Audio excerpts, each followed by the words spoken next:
Speaking of those tensions, China says it reserves the right to file a suit with the World Trade Organization over new tariffs that the EU plans to impose on Chinese imports of electric vehicles.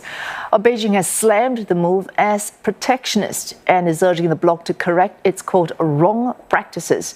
China warned that the tariffs not only harm its domestic EV industry, but also distorts auto production around the world, including in the European Union.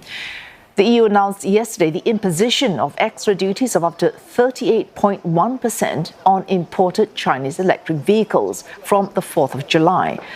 This was the result of a months-long probe into subsidies in China's auto industry. Subsidies which it claims have resulted in overcapacity large enough to threaten overseas automakers.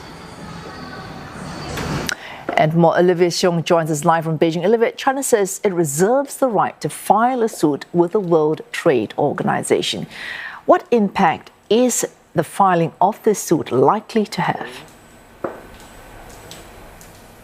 Well, Wei-Su, I think China would at least hope that it would have a deterrent effect and possibly even get the EU to reverse the decision to impose tariffs on Chinese EVs, or as the Chinese Foreign Ministry put it, to correct its, quote, wrong practices and to engage in dialogue. And talking about this potential lawsuit, the Commerce Ministry here in China has said that this is because it feels the EU's investigation lacks factual and legal basis, referring to those accusations of excessive subsidies and overcapacity, something that China has continually refuted, saying also that the EU's moves are suspected of violating WTO rules. Now, Chinese state media Xinhua also said in a lengthy commentary that there are double standards. It says that the US and EU also choose to use subsidies to support specific industries.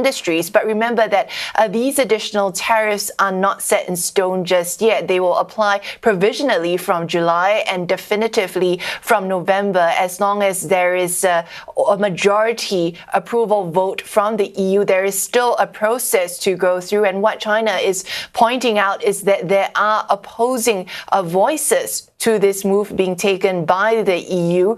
And this is what the Foreign Ministry has to say about it.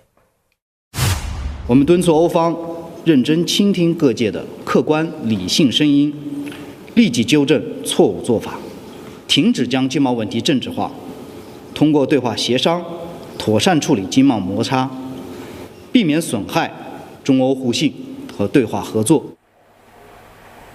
Olivia, China has warned in the months leading up to the EU's announcement that it would retaliate. What more have we seen on that particular front? Well, so we have to remember that this was not an unexpected move. EV makers and China would have seen it coming, given that this investigation by the EU has gone on for several months now.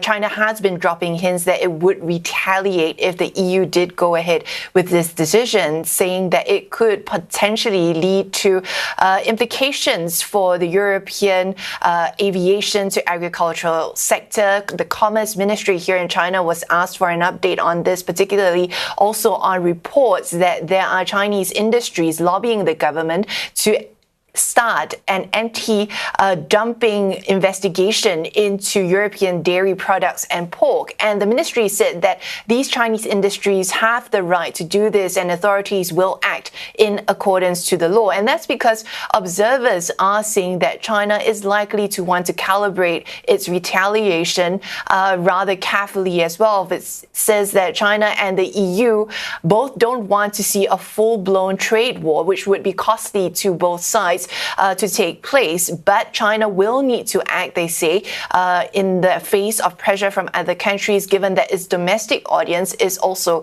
watching carefully and it would not want to appear weak to its domestic audience. So observers are saying that China could take a more targeted approach, also as the EU itself has been divided on the decision on whether or not to go ahead with this tariffs. For example, German car brands, for example, have been against it, while France and Spain have supported the move.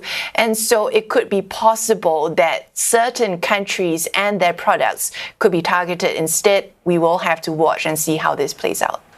We certainly will. Thanks for that. Olivia Siong speaking to us there in Beijing.